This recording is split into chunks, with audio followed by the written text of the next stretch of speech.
My name is Avery Chen, and at 28, I never imagined I'd be sitting in my car in a Wells Fargo parking lot at 2 p.m. on a Tuesday, holding a foreclosure notice while scrolling through 45 missed calls from my father. If you're wondering why I'm smiling, stick around. Before I continue, drop a comment letting me know where you're watching from.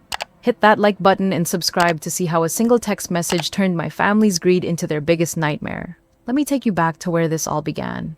I grew up in a modest split-level house in Bellevue, Washington, with my parents, Richard and Susan Chen, and my younger sister, Madison.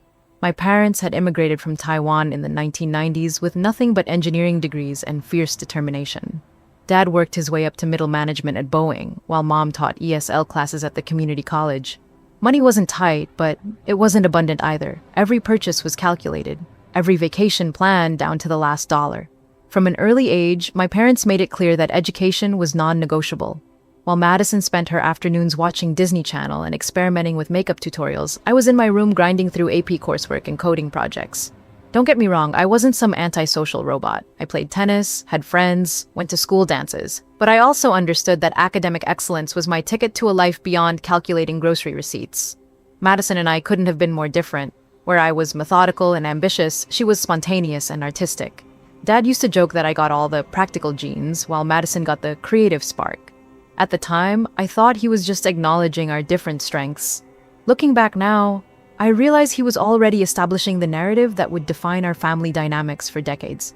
My hard work paid off when I received a full scholarship to Stanford for computer science. Even then, I worked part-time at the campus tech support center. Not because I needed the money, but because I wanted to graduate debt-free and help my parents save for Madison's college fund. I remember calling home every Sunday, listening to Dad brag about my achievements to his Boeing colleagues, while Madison would grab the phone to complain about her high school drama or ask if I could send her money for some new art supplies. After graduation, I landed a software engineering position at Meta's Seattle office, starting at $185,000 plus stock options. I was 24 years old, living in a downtown apartment that cost more per month than my parents' entire mortgage. And for the first time in my life, I had real financial security. I also had something else: the ability to take care of my family in ways I'd never imagined growing up.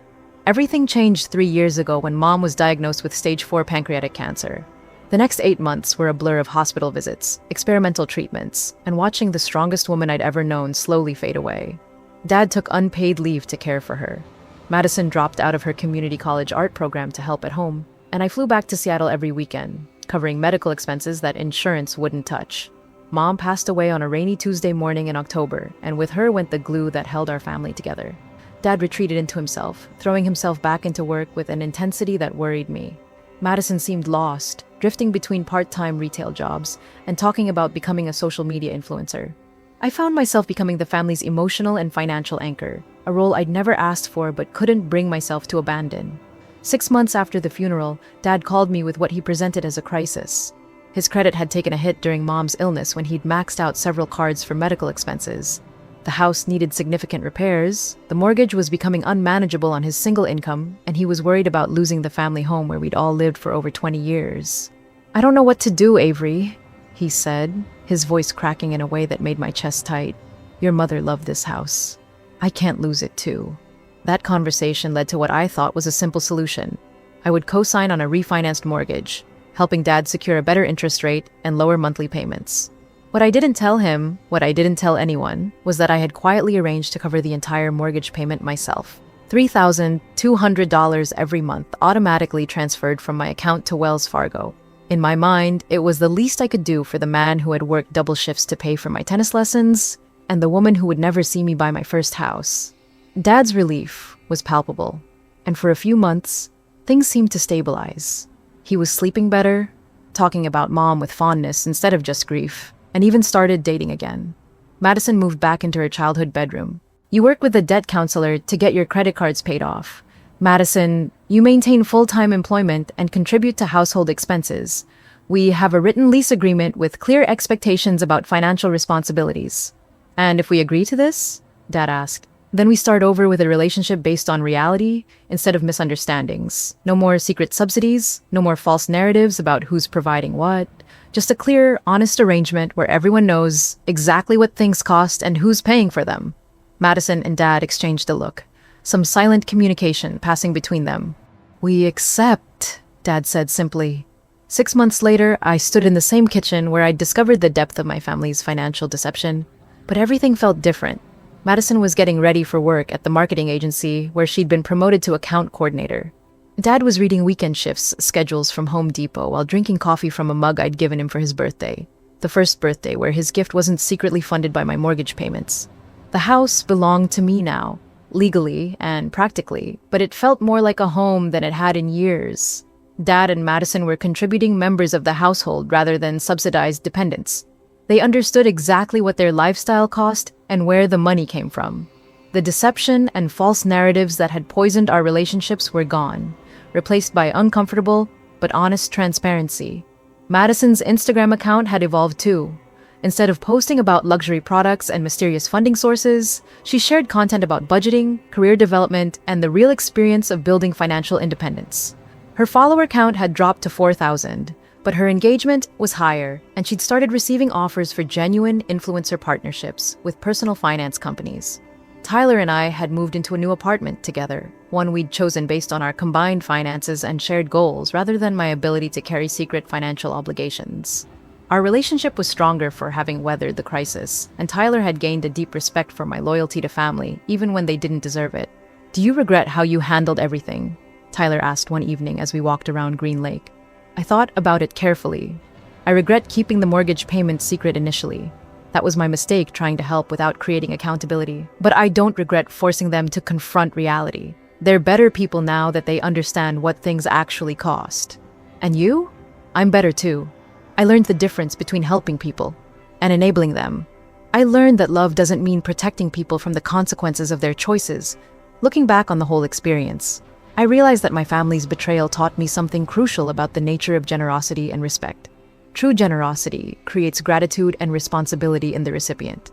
False generosity, the kind that's hidden or taken for granted, creates entitlement and resentment. By forcing Dad and Madison to face the reality of their financial situation, I hadn't destroyed our family, I'd saved it. We now had relationships based on honesty rather than hidden subsidies, mutual respect rather than secret resentments, and clear expectations rather than comfortable delusions. The house still holds Mom's memory, but now it holds something else too. The knowledge that we're all capable of taking responsibility for our choices and building something real together. Sometimes, the greatest gift you can give someone is letting them experience the true cost of their decisions. And sometimes, the greatest gift you can give yourself is the courage to stop paying for a lifestyle that doesn't include respect for your contributions. Have you ever had to make the difficult choice between helping someone and enabling them? Share your story in the comments below. And if this resonated with you, please like and subscribe to join our community of people learning to build healthy boundaries with the people we love. Remember, sometimes the most loving thing you can do is step back and let people face the consequences of their choices. Thank you for listening. And until next time, give generously, but never let generosity become exploitation. Claiming she needed time to figure herself out after Mom's death. What I didn't anticipate was how quickly my gesture would be rewritten in the family narrative, or how a simple act of love would become the foundation for a betrayal that would shatter everything I thought I knew about the people who raised me. The house arrangement started innocently enough. Dad qualified for the new mortgage with my co-signature, but barely. His credit score had dropped to 640 during Mom's illness, and his debt-to-income ratio was borderline. The loan officer at Wells Fargo, a woman named Patricia Reeves with kind eyes and 2 decades of experience, pulled me aside after we signed the paperwork. "Mr. Chen," she said quietly, "I want you to understand something important. As the primary income qualifier on this loan, you have significant rights regarding this property. Your father is listed as the primary borrower for credit purposes, but legally speaking, you're equally responsible and equally entitled." She handed me a folder of documents. "Keep these somewhere safe." I thanked her, but didn't think much about it at the time. I was just happy to help Dad keep the family home. What I didn't mention to him or to anyone was the arrangement I'd made with the bank's automatic payment system. Every month on the 15th, $3,200 would transfer from my Chase checking account directly to Wells Fargo. Dad thought he was making the payments from his own account, and I saw no reason to correct that assumption. It felt good to quietly shoulder this burden, to honor Mom's memory by protecting the home she'd loved so much. Madison's return to the house was supposed to be temporary. She'd been living with her boyfriend Marcus in a studio apartment in Capitol Hill, but their relationship had imploded spectacularly sometime in January. Dad framed her move as a practical decision during a difficult time, and I agreed. She was grieving mom too, struggling to find direction, and being back in familiar surroundings seemed healthy. "It's just until I get back on my feet," Madison told me during a FaceTime call, sitting in her old bedroom surrounded by boxes. "Maybe 6 months, tops. I'm working on some really exciting content creation opportunities." The content creation opportunities, as far as I could tell, involved taking elaborate photos of coffee cups and posting inspirational quotes over sunset images. Madison had accumulated about 3,000 Instagram followers, mostly friends from high school and random people who followed her back. She talked about building her brand and authentic storytelling, with the confidence of someone who'd never had to worry about health insurance or retirement savings. Dad seemed genuinely happy to have her home. After months of rattling around the house alone, Madison's presence brought life back to the space. She cooked elaborate meals that she photographed from 12 different angles, reorganized the living room to be more Instagram-friendly, and filled the quiet spaces with music and laughter that had been missing since mom died. For the first year, everything seemed stable. Dad would send me photos of Madison's cooking experiments, proud texts about her growing social media presence, and regular updates about home improvement projects they were tackling together. I'd visit every few weeks, usually bringing groceries and staying for Sunday dinner. Madison would show me her latest posts, Dad would update me on his work situation, and we'd watch old movies in the living room where Mom used to grade papers. I started noticing changes in their lifestyle around month 18. Madison's wardrobe upgraded significantly. Designer handbags appeared in her Instagram posts, along with expensive skincare products and weekly nail appointments. When I asked about it, she laughed it off. "I'm finally learning to invest in myself," she said, showing me a $300 moisturizer. "Dad always says you have to spend money to make money, right, Dad?" Dad nodded approvingly from the kitchen. "Your sister's building something special, Avery. She's got over 8,000 followers now. Brands are starting to notice." The brands, as far as I could determine, were sending her free samples of protein powder and phone cases in exchange for posts. But Madison talked about her influencer career with the seriousness of someone discussing medical school. She had a ring light set up in the living room, a calendar of content shooting days, and elaborate plans for expanding her personal brand into lifestyle consulting. Dad's spending patterns shifted too. The house suddenly sprouted expensive upgrades, a new smart TV, professional landscaping, a hot tub on the back deck that Madison featured prominently in her self-care Sunday posts. When I complimented the improvements during a visit, Dad waved off my questions about cost. "We've been saving money since the refinance," he said. "Finally, have some breathing room to make this place what your mother would have wanted." That explanation satisfied me at the time, but I should have asked more questions. I should have wondered how a Boeing middle manager and an unemployed aspiring influencer were funding a lifestyle that looked increasingly expensive. Instead, I was genuinely happy that they seemed to be thriving, that the house felt alive again, that Dad was smiling more than he had since Mom's diagnosis. My own life was busy enough to distract me from deeper analysis. I'd started dating Tyler Morrison, a nurse practitioner I'd met at a Seahawks game through mutual friends. Tyler was everything I hadn't known I wanted. Genuinely kind, emotionally intelligent, and completely unimpressed by my tech salary or family drama. Our relationship was developing into something serious, and I found myself spending more time at his apartment in Fremont, gradually reducing my visits to the family house. It was Tyler who first voiced what I'd been unconsciously avoiding. We were having dinner at his place one evening, and I was showing him Madison's latest Instagram post, an elaborate flat lay of luxury skincare products with the caption, "Grateful for this life Dad and I have built together." "How exactly is your sister affording all this?" Tyler asked, studying the photo. "Those products are easily $500 worth of stuff, and wasn't she working part-time at Target?" I explained Dad's savings explanation, but even as I said it, something felt off. Tyler nodded politely, but I could see the skepticism in his expression. He'd grown up in a working-class family where every dollar was accounted for, and he had an instinct for financial inconsistencies that my privileged tech salary had dulled. That conversation planted a seed of unease that grew over the following months.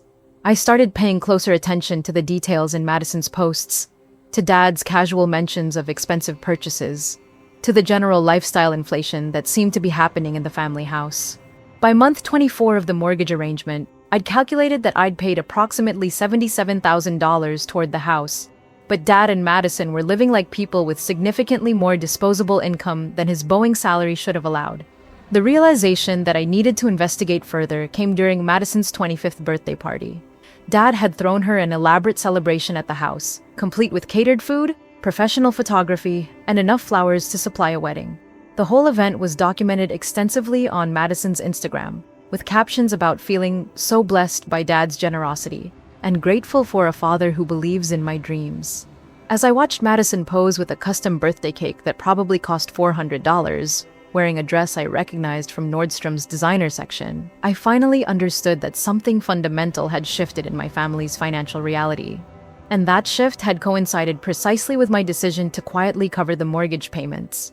The question was whether this was simply the natural result of Dad having more disposable income, or whether there was something more deliberate happening. Something that would require me to ask questions I wasn't sure I wanted answered. The text message that changed everything arrived on a Wednesday morning while I was in a sprint planning meeting at Meta. My phone buzzed against the conference table, and I glanced down to see Dad's name on the screen. What I read made my stomach drop.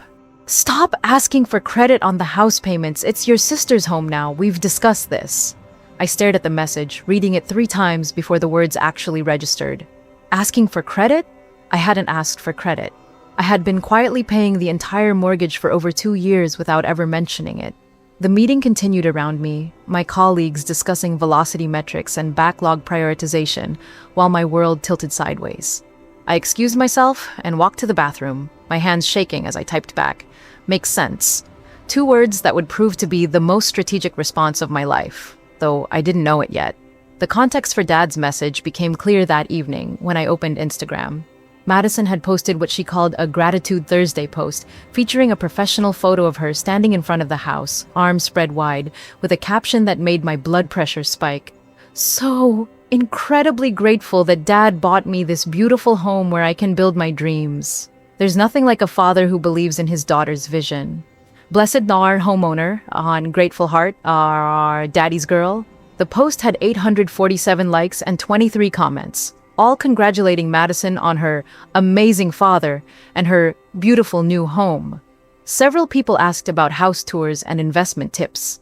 One comment from our cousin Emma read, "So cool that Uncle Richard could afford to just buy you a house. Goals." Madison had responded, "Dad has always been incredibly generous. He says investing in family is the best investment you can make." I screenshot the post and sent it to Tyler with a message. "Can you call me? Emergency." Tyler called within minutes. "What's wrong? You sound terrible." I read him Dad's text message and described Madison's Instagram post. "Tyler, I've been paying their mortgage for 2.5 years. $3,200 every month. They think Dad has been making the payments, but it's been me the entire time. And now Madison is telling the world that Dad bought her the house." The silence on Tyler's end stretched long enough that I wondered if the call had dropped. Finally, he spoke. "Avery, why didn't you tell me you were paying for their house?" The question hit harder than I expected. It felt like a private family matter. I wanted to help Dad after Mom died. I didn't think it was important. "You didn't think spending almost $80,000 was important enough to mention to your boyfriend?" His voice carried a hurt I'd never heard before. "We've been talking about moving in together, about our future, and you've been carrying a mortgage I knew nothing about." The conversation with Tyler ended awkwardly, with promises to discuss it more when we were both less emotional. But his question stayed with me. Why had I kept the payments secret? Had I been trying to control the situation? Was I enabling behavior I should have addressed directly? That weekend, I drove to Bellevue for what I told myself would be a casual family dinner. I needed to understand what was happening, to figure out how Dad's narrative had shifted so dramatically from my being a helpful daughter to being someone who inappropriately asked for credit. Madison greeted me at the door wearing a new outfit I recognized from a recent shopping haul she'd posted about. "Avery, perfect timing. I'm making salmon with that maple glaze you love. Dad's in the living room watching the game." The house felt different somehow. More curated, like a space designed for photography rather than living. Fresh flowers arranged strategically on the coffee table. Throw pillows positioned at Instagram-perfect angles. Even the mail was sorted into a decorative basket that I was certain hadn't existed during my childhood. Dad hugged me normally, but there was something stiff in his posture. We made small talk about work and weather while Madison bustled around the kitchen, occasionally stopping to photograph her cooking process. It wasn't until we sat down for dinner that the tension became unavoidable. "Madison was showing me her engagement metrics," Dad said, cutting into his salmon. "Did you know she's got over 12,000 followers now? Some of these influencer marketing companies are reaching out about partnerships." Madison beamed. "The algorithm has really been favoring my content lately. I think it's because I'm posting more authentically about my lifestyle, you know? People connect with genuine stories about family and home. I kept my voice neutral. The house does photograph beautifully. Your lucky dad was able to help you get settled here. Something shifted in the room. Dad's fork paused halfway to his mouth. Madison's smile became fixed, artificial. Well, Dad said carefully, it wasn't exactly help. This is Madison's home now. We've discussed transitioning the ownership to better reflect the current situation. The word transitioning hit me like a physical slap. Current situation? Madison jumped in, her voice taking on a defensive edge I remembered from childhood arguments. Dad and I have been talking about making things more official. Since I'm the one actually living here, building my business here, taking care of the property, it makes sense for the house to legally be mine. I stared at her, processing the audacity of what she was suggesting. Madison, do you understand how mortgages work? Of course I do. Her tone was becoming hostile. Dad explained everything when he bought the house. There are ways to transfer ownership within families. It's actually pretty common for parents to help their adult children build equity. The gaslighting was so complete, so confident, that for a moment, I doubted my own memory. Had I misunderstood the financial arrangement? Was there some aspect of the mortgage I'd overlooked? Then Dad spoke, and any remaining confusion evaporated. Avery, I know you've always been competitive with Madison, but she's finally found her path. Your constant questions about money and ownership come across as resentful, competitive, resentful. I was subsidizing their entire lifestyle, and they had rewritten the story so thoroughly that I was now the villain for existing in it.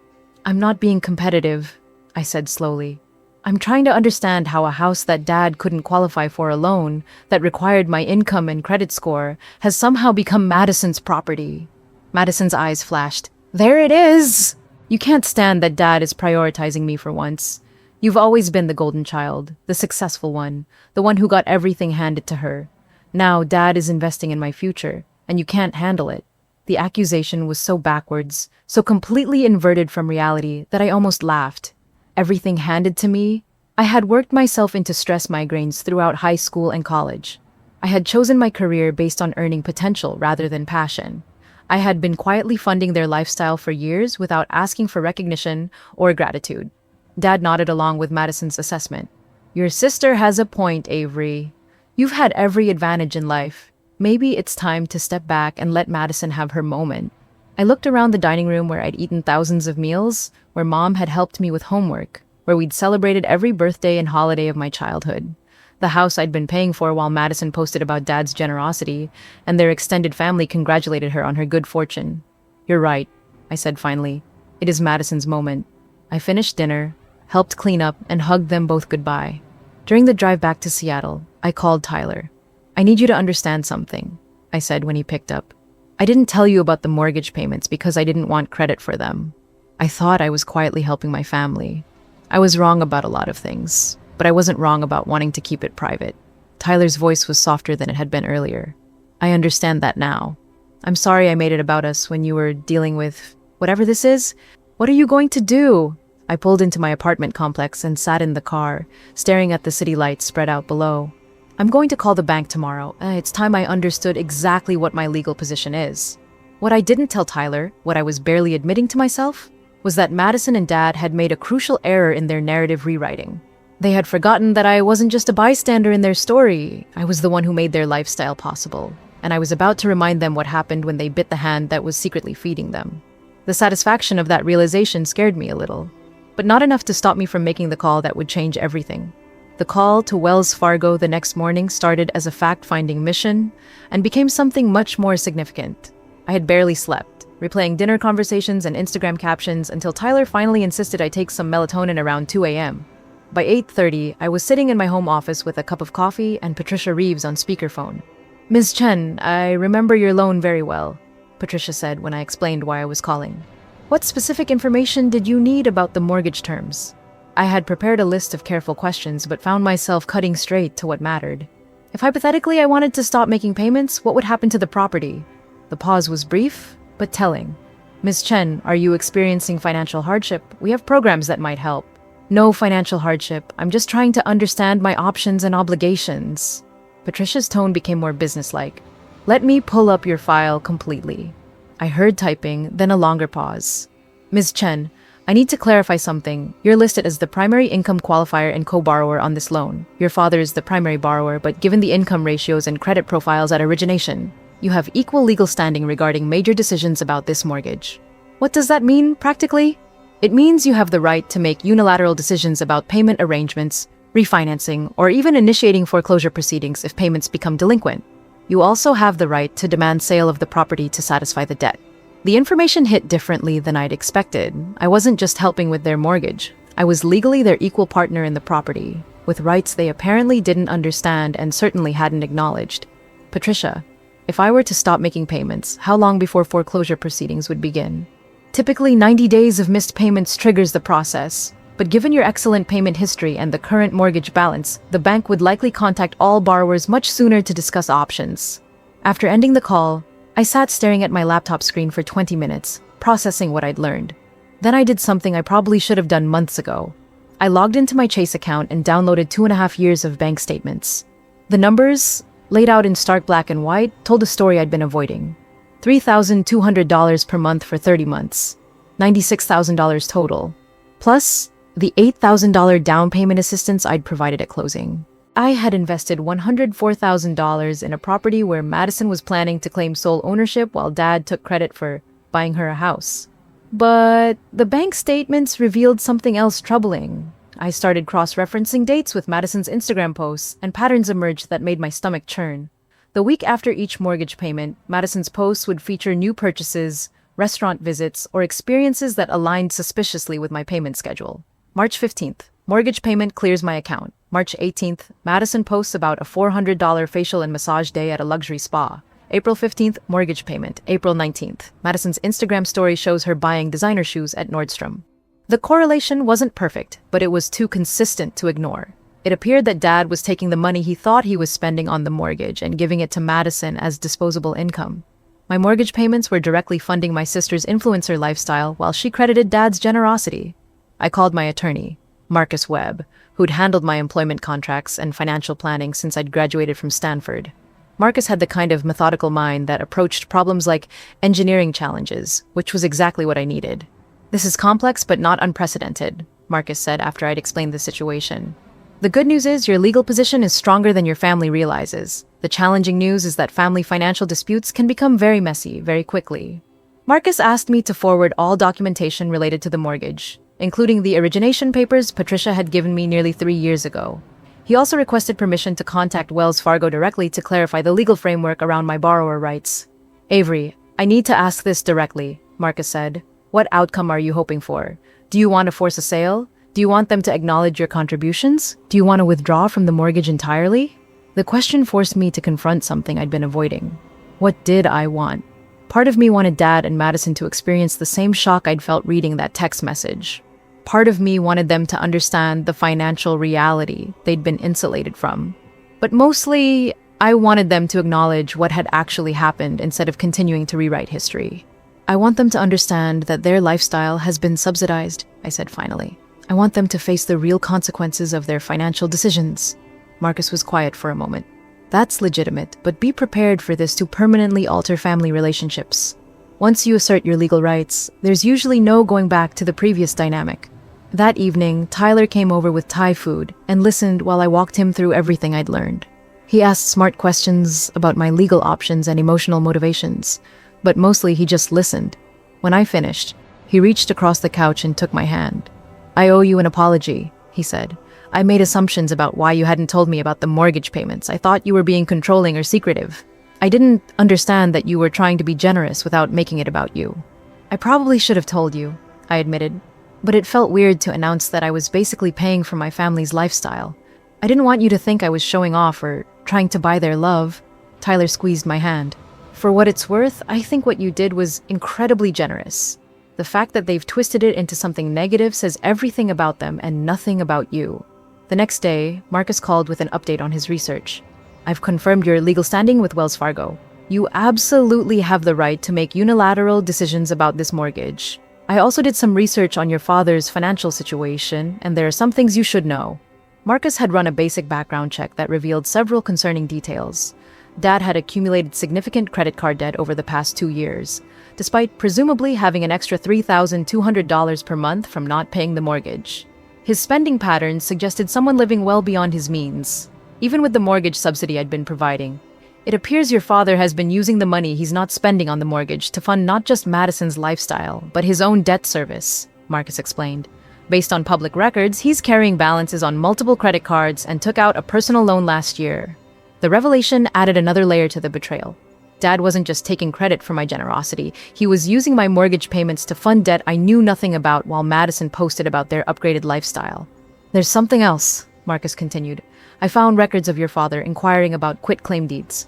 It appears he was serious about transferring the property ownership to Madison.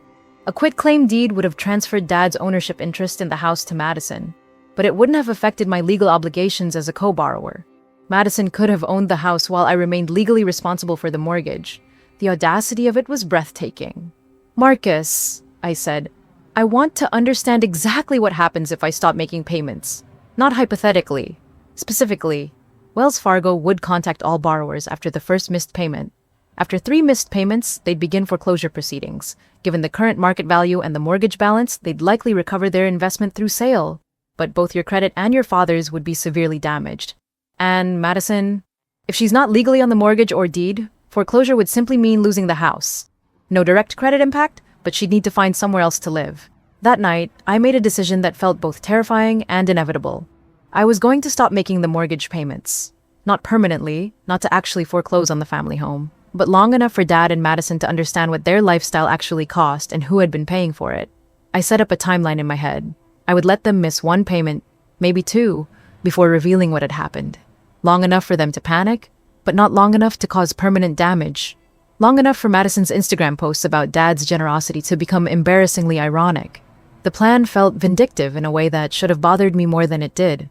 But after months of watching Madison build her influencer brand on a foundation of my financial support, while Dad took credit for achievements he hadn't earned, I was ready to let them experience the reality they'd been protected from. I opened my Chase app and canceled the automatic transfer scheduled for the 15th. Then, I waited to see how long it would take them to notice that their comfortable lifestyle had a price they'd never been asked to pay. The first payment I missed was due on March 15th. I spent that entire day checking my phone obsessively, expecting immediate panic calls from Dad or frantic texts from Madison. Nothing came. They had no idea that the automatic payment that had been sustaining their lifestyle for 30 months had simply stopped. By March 20th, I was almost disappointed by the lack of drama. Madison posted her usual content, a flat lay of expensive skincare products with the caption, "Sunday self-care because you can't pour from an empty cup." Dad sent me a casual text about a Mariners game he wanted us to attend together. Their obliviousness was almost insulting. The first sign of trouble came on March the 28th, when Dad received what banks euphemistically call a courtesy notice about the missed payment. He called me that evening, his voice carrying confusion rather than alarm. "Hey, sweetheart, I got a weird notice from Wells Fargo about our mortgage payment being late. Must be some kind of banking error. I never miss payments. I'll call them tomorrow and sort it out." "That's strange," I said, my voice steady. "Let me know what they say." What Wells Fargo told him, according to the increasingly frantic voicemail he left me the next day, was that no payment had been received in March and that both borrowers needed to contact the bank immediately to avoid further penalties. Dad's message was confused, but not yet panicked. "Avery, can you call me back? There's some mix-up with the mortgage payments. The bank is saying we're behind, but my account shows the payment went through. I'm going to go in person tomorrow and get this straightened out." I didn't call back immediately. Instead, I spent the evening with Tyler, watching Netflix and pretending my phone wasn't buzzing every 20 minutes with increasingly urgent messages from Dad. Tyler gave me concerned looks, but didn't comment on my decision to let the calls go to voicemail. April came with spring weather and the second missed payment. This time, the bank's response was swifter and more serious. Dad called me at work on April 3rd, his voice tight with stress. "Avery, I need you to call Wells Fargo immediately. They're saying both March and April payments are missing, and they're threatening to start foreclosure proceedings. I don't understand what's happening. My account shows I've been making payments, but they have no record of receiving anything." The confusion in his voice was genuine, and for a moment I felt a flicker of guilt. Then I remembered Madison's recent Instagram post about an $800 dinner at a Michelin-starred restaurant in Seattle, captioned with gratitude for Dad always encouraging me to treat myself. I called Dad back during my lunch break. "I'll contact the bank this afternoon. I said. Don't worry about it until we understand what's going on. But I didn't call Wells Fargo. Instead, I called Marcus Webb. It's working exactly as predicted, Marcus reported. The bank has sent notices to all borrowers, but they're required to work with account holders to resolve payment issues before proceeding with foreclosure. You probably have another few weeks before they escalate significantly. How are you feeling about this? Marcus asked, his tone carefully neutral. Any second thoughts? I considered the question while watching Madison's Instagram story from that morning, a video tour of her newly redecorated bedroom, complete with a $2,000 velvet headboard and designer lighting that she credited to Dad's incredible support of my vision. I'm ready for them to understand reality, I said. The breaking point came on April 10th. I was in a team meeting when my phone started buzzing repeatedly. Dad was calling, then Madison, then Dad again. When I finally checked my messages during a coffee break, I found 6 voicemails and 3 text messages, each escalating in urgency. The last text from Dad was different in tone from anything I'd received before. Avery, we need to talk immediately. Something is very wrong with the mortgage situation. Please call me back. Madison's message was more direct. Dad is freaking out about the house payments. Can you please just call the bank and fix whatever the mix-up is? This is really stressing him out. That evening, I drove to Bellevue. When I arrived, Dad and Madison were sitting at the kitchen table, surrounded by bank documents, their laptops open, both looking genuinely distressed. The casual confidence I'd been accustomed to seeing from them was completely absent. Thank God you're here, Dad said, standing to hug me. We've been on the phone with Wells Fargo for hours. They're saying we owe 2 months of payments, but I've been making the payments like always. Something is seriously wrong with their system. Madison looked up from her laptop, her usual Instagram-ready appearance replaced by stress-induced exhaustion. I've been researching our legal options if the bank is making errors. This could be some kind of fraud on their part. I sat down across from them, observing their genuine panic and confusion. They truly didn't understand what was happening. The mortgage payments had been so invisibly handled that they'd never questioned the mechanics of how their lifestyle was funded. Dad, I said carefully, can you show me your bank statements for the past 3 months? He pulled up his Chase account on his laptop and turned the screen toward me.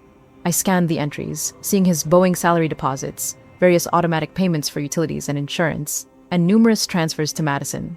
What I didn't see were any mortgage payments to Wells Fargo. Dad, I don't see any mortgage payments in your account. That's exactly the problem, Dad said, his voice rising. They're not showing up, but I've been setting them up automatically every month. The bank must have stopped processing them for some reason. Madison leaned forward. Could someone have hacked Dad's account? Like, stopped his automatic payments to steal from us? The genuine confusion in their voices was almost heartbreaking. They had been so insulated from the financial reality of their situation that they couldn't conceive of the actual explanation for what was happening. There's something I need to tell you both, I said quietly. The room went silent. Dad closed his laptop. Madison set down her phone. I've been making the mortgage payments for the past 2.5 years. All of them. $3,200 every month, automatically transferred from my account to Wells Fargo. You've never made a single payment on this house. The silence stretched for nearly 30 seconds. Dad's expression cycled through confusion, disbelief, and something approaching horror. Madison's face went completely blank. That's impossible, Dad said finally. I set up automatic payments when we refinanced. I pulled out my phone and showed them my Chase banking app, scrolling through 30 months of identical $3,200 transfers to Wells Fargo. You set up automatic payments, but they were never actually processing because your account didn't have the funds. I arranged with the bank to cover the payments directly. Madison found her voice first. Why would you do that without telling us? Because Dad was devastated about potentially losing Mom's house. I wanted to help without making it about money or control or debt between us. Dad was staring at the bank statements on my phone. So, when I texted you about asking for credit, I'd never asked for credit. I'd been paying for everything while watching Madison post about your generosity and listening to you both talk about house ownership transfers. The reality was sinking in, and I could see different emotions playing across their faces. Dad looked stricken, genuinely horrified by the misunderstanding. Madison looked calculating, already trying to figure out how this new information affected her position. If you've been paying the mortgage, Madison said slowly, what happens now? That depends on what you want to happen, I replied. I stopped making payments 2 months ago. If I don't resume them, the bank will foreclose on the house. If I do resume them, we need to have a very different conversation about ownership, responsibility, and who gets credit for what. Dad put his head in his hands. Avery, I had no idea. I genuinely thought I was making those payments. When the money was still in my account, I assumed it was because we were saving money on the refinance. What were you doing with the extra money? The question hung in the air like a challenge. Dad's face flushed. There were some credit card payments, some home improvements, helping Madison get established. 96,000 worth of credit card payments and help? Madison's phone buzzed, and she glanced at it automatically. The gesture was so perfectly timed, so representative of everything that had led to this moment, that I almost laughed. Even during a conversation about the potential loss of her home, she couldn't resist checking her notifications. "So, what do you want?" Dad asked quietly. "What do we need to do to fix this?" I looked around the kitchen where I'd eaten countless meals, where Mom had packed my school lunches, where we'd celebrated holidays and birthdays and achievements. The house I'd been secretly protecting while they'd been publicly claiming credit for the lifestyle I'd funded. "I want you to understand what things actually cost," I said, "and I want to decide whether I'm willing to keep paying for them."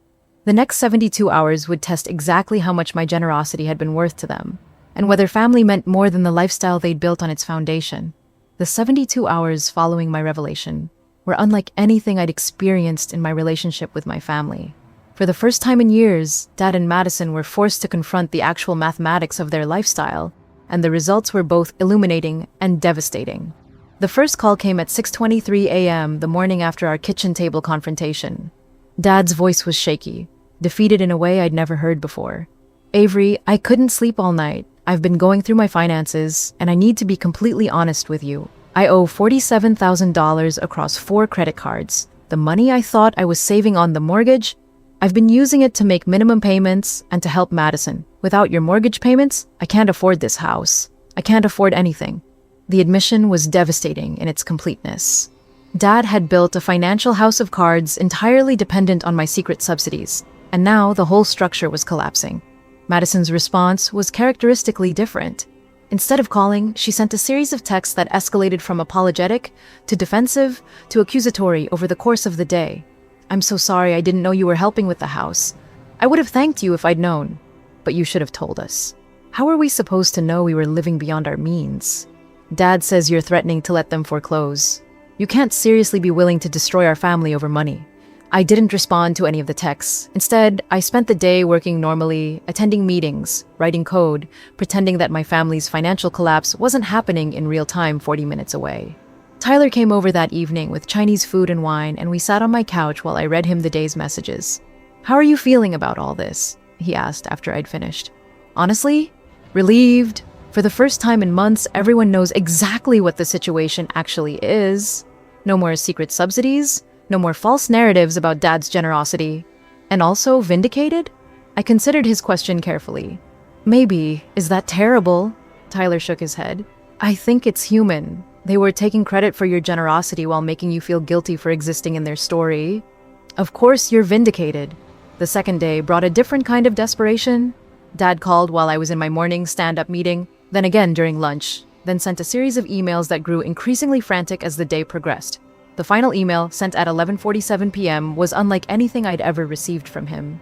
"Avery, I know I have no right to ask for your help after everything that's happened. I know I misunderstood the situation and took credit for something you were doing. But I'm begging you not to let them foreclose on Mom's house. I'll do anything you need. I'll sign over the deed to you. I'll move out. I'll work with you to pay back everything I owe. Please, don't let me lose the last place where I can still feel close to your mother." The mention of Mom was like a knife twist. Dad knew exactly which emotional pressure point would affect me most, and he was using it with surgical precision. The manipulation was obvious, but it was also probably genuine. Dad was genuinely terrified of losing the house, genuinely desperate, and genuinely invoking the one person whose memory still held power over all of us. Madison's approach on day 2 was more strategic. Instead of texting me directly, she posted a cryptic Instagram story. A black screen with white text that read, "Sometimes the people closest to you will surprise you in the most painful ways. Grateful for everyone who's been checking on me during this difficult time." The post generated immediate sympathy responses from her followers, people who had no context for what was happening but were ready to offer support for whatever crisis Madison was experiencing. Several people sent me screenshots, asking if I knew what was wrong with Madison. The social media manipulation was so perfectly calculated that I felt a grudging admiration for her strategy. Madison was preemptively controlling the narrative, positioning herself as the victim of some unnamed betrayal, while generating sympathy without having to explain the actual situation. Day 3 brought the call I'd been expecting. Wells Fargo informing all borrowers that they had 30 days to bring the account current or face formal foreclosure proceedings. Patricia Reeves called me directly after sending the formal notice. Ms. Chen, I wanted to reach out personally. We've never had payment issues with this account before. Are you experiencing financial difficulties we should discuss? No financial difficulties, I said. I'm just reassessing my involvement in this mortgage arrangement. Patricia was quiet for a moment. I see. Are you considering exercising your right to demand sale of the property? The question forced me to confront what I actually wanted. Did I want them to lose the house? Did I want to force a sale that would destroy Dad's credit and leave Madison homeless? Or did I simply want acknowledgement, apology, and a new arrangement that reflected reality? I'm still deciding, I told Patricia, but I'll have an answer within the week. That evening, I drove to Bellevue unannounced. I found Dad and Madison in the living room, surrounded by moving boxes and real estate listings. They looked up when I walked in, both appearing exhausted and defeated. We're starting to pack, Dad said quietly. If you're not going to resume the payments, we need to find somewhere we can afford before the foreclosure happens. Madison was sitting on the floor, methodically wrapping Mom's porcelain figurines in newspaper.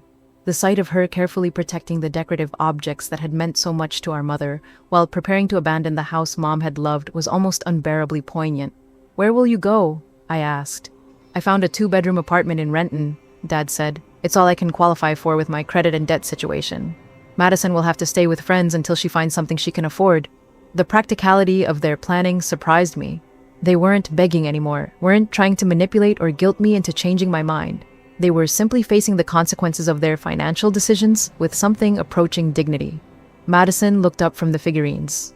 I deleted all my Instagram posts about the house, about Dad buying it for me. I know that doesn't fix anything, but I wanted you to know. The gesture was small but significant. Madison was dismantling the public narrative she'd built around her lifestyle, acknowledging that the story she'd been telling was false. I also applied for a full-time position at a marketing agency, she continued. Not influencer marketing. Actual marketing with health insurance and everything. I should hear back next week. Dad nodded toward a stack of papers on the coffee table. I've been working with a debt counselor. If I take a second job and follow their payment plan, I can have the credit cards paid off in 4 years. I've already picked up the weekend shifts at Home Depot. Looking at them in that moment, surrounded by boxes and facing the collapse of the lifestyle they'd become accustomed to, I felt something I hadn't expected. Respect. They were taking responsibility for their situation and making concrete plans to address it. They weren't wallowing in self-pity or continuing to blame me for their circumstances. I have a proposal, I said, sitting down in Mom's favorite chair. Both of them looked at me with carefully controlled hope. I'll resume the mortgage payments under new terms. The house gets transferred into my name legally. You can both continue living here, but you pay me rent $1,200 per month, which covers your share of utilities, taxes, and maintenance. Madison pays $600, Dad pays $600. Market rate for rooms in a house this nice? I continued. Dad,